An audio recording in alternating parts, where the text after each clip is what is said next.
नाशिकमध्ये ठाकरेंच्या शिवसेनेत मोठं नाट्य घडलंय। नाशिकचे शिवसेना उपनेते सुधाकर बडगुजर यांची आज पक्षातून हकालपट्टी करण्यात आली। पक्षप्रमुख उद्धव ठाकरे आणि खासदार संजय राऊत यांनी फोन करून बडगुजर यांची हकालपट्टी केल्याचं माजी जिल्हा प्रमुख दत्ता गायकवाड यांना सांगितलं। ठाकरेंच्या शिवसेना पदाधिकाऱ्यांनी आज नाशिकमध्ये एकत्र पत्रकार परिषद घेतली। या पत्रकार परिषदेला नाराज असलेले बडगुजर अनुपस्थित होते। पत्रकार परिषद सुरू असतानाच दत्ता गायकवाड यांचा फोन आला आणि बडगुजर यांची हकालपट्टी करण्यात आल्याची घोषणा करण्यात आली। मुख्यमंत्र्यांना भेटणार आहे असं तुम्हाला सांगितलं होतं का? आताच आदरणीय उद्धव साहेब आणि संजय राऊत साहेब यांचाच आता फोन होता। त्या ठिकाणी पक्षाविरुद्ध कारवाई केल्यामुळे बडगुजर यांना पक्षातून काढून टाकण्यात आले। आताच आमच्या सहसंपर्क प्रमुखांना फोन आलेला आहे। संजय राऊत साहेब जे शिवसेनेचे नेते आहेत, फोन हा संजय राऊत साहेबांचा आदरणीय प्रेस सुरू असताना दत्ताजी नाना गायकवाड यांना आलेला, ते आमचे सहसंपर्क प्रमुख आहेत आणि पक्षातून सुधाकर बडगुजर यांची हकालपट्टी झालेली आहे।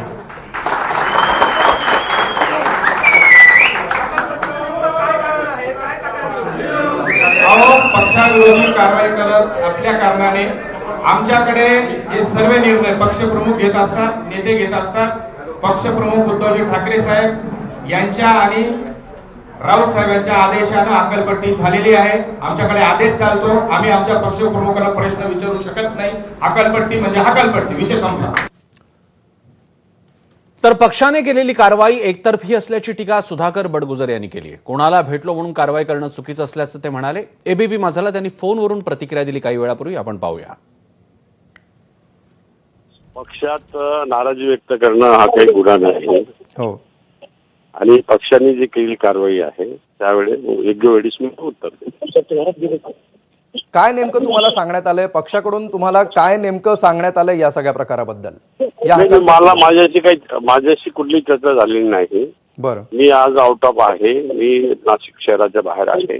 हो आज पक्षाने प्रेस ठेवली होती, प्रेसला मी गेलो नाही। हो, मी बाहेर असल्यामुळे माझा नियोजित दौरा होता आणि ते पक्षाच्या जिल्हाध्यक्षांनी त्यांना कळवलेला होता। परंतु पक्षामध्ये जर अशा प्रकारची नाराजी व्यक्त करणं किंवा मुख्यमंत्र्यांना भेटण्यावरनं जर अशी कार्यवाही होत असेल तर ती मला असं तर चुकीची आहे। त्यांनी हकालपट्टी केली, तो पक्षाचा निर्णय आहे। त्यांनी कोणाला पक्षात ठेवायचं कोणाला नाही ठेवायचं हा त्यांचा पक्षप्रमुखांचा निर्णय आहे। त्याच्यावरती मी काय बोलणार, त्याच्यावरती मला योग्य वेळी मी देईल उत्तर त्याच्या जे द्यायचे ते। नाही, अजिबात नाही, अशी कुठली कोण लागलेली नव्हती। मी पक्षामध्ये जे झालेले बदल आहे त्याच्यावरती नाराजी व्यक्त केली होती, कालच नाराजी व्यक्त केली। आणि जर नाराजी व्यक्त करणं जर हा गुन्हा असेल तर ते पक्षप्रमुखांनी ठरवायचं। ते संधी दिली असती तर भेटलो असतो, परंतु हकालपट्टी झाल्यानंतर आता काही प्रश्न उरलेला नाही भेटायचा। जाहीरपणे मत व्यक्त करणं हा जर गुन्हा असेल तर मी ते केलेलं आहे, मत व्यक्त केलेलं आहे निश्चितपणे। इतरही नाराज होते आणि ते वेळोवेळी मी संघटनेमध्ये चर्चा केलेली होती आणि ते राऊत साहेबांच्या कानावरही टाकलेली होती। परंतु आता अचानक निर्णय झाला तर ठीक आहे ना, पक्षाचा निर्णय पक्षाने घेतला। मुख्यमंत्र्यांना भेटलो ते महापालिकेच्या कर्मचाऱ्यांच्या प्रश्नावर भेटलो आणि ते प्रश्न निश्चितपणाने त्या ठिकाणी मांडले गेलेत आणि कर्मचाऱ्यांच्या बाजूने निर्णय व्हावा यासाठी मी मुख्यमंत्र्यांना भेटलो।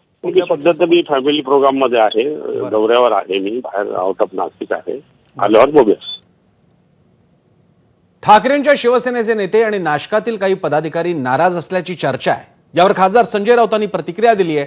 बडगुजर म्हणजे नाशिकची शिवसेना नाही, असं नाही, ते आमचे सहकारी आहेत असं ते म्हणाले। तर संशयास्पद वातावरण निर्माण होईल अशा भेटी टाळाव्यात असंही राऊत म्हणाले। बडगुजर यांनी नाशकात फडणवीसांची भेट घेतली होती, त्यावरून राऊतांनी बडगुजर यांना डिवचलंय असं मानलं जात आहे। प्रलंबित मागण्या ज्या आहेत त्या मान्य करण्यासाठी मी आदरणीय मुख्यमंत्री साहेबांना भेटलो। मी स्वतःवरच नाराज आहे, मी नाराज नाही। संघटनात्मक बदल मध्यंतरच्या काळामध्ये जे झालेत तेव्हापासून विलास शिंदेसह एक 10-12 लोकांची टीम नाराज आहे आणि वरिष्ठांना पक्षप्रमुखांपर्यंत त्या भावना गेलेल्या असतील, पण योग्य वेळी योग्य निर्णय होईल त्यावेळेस। ते महानगरपालिकेच्या काही संदर्भात भेटले असतील, त्यांना भेटावं असं वाटलं असेल. आम्ही भेटत नाही. आपल्या सहकाऱ्यांमध्ये गोंधळ होईल, संशयास्पद वातावरण निर्माण होईल, अशा भेटी नेहमी टाळायच्या असतात. व्यक्ती म्हणजे शिवसेना नाही, आणि त्या व्यक्तीला नाराजी व्यक्त करण्या एवढी प्रतिष्ठा त्या पक्षानं दिलेली असते. बडगुजर हे म्हणजे नाशिकची शिवसेना नाही, ते आमचे सहकारी आहे. एक लक्षात घ्या, ज्या क्षणी एखादी व्यक्ती काही निर्णय घेते त्यानंतर आम्ही बोलतो.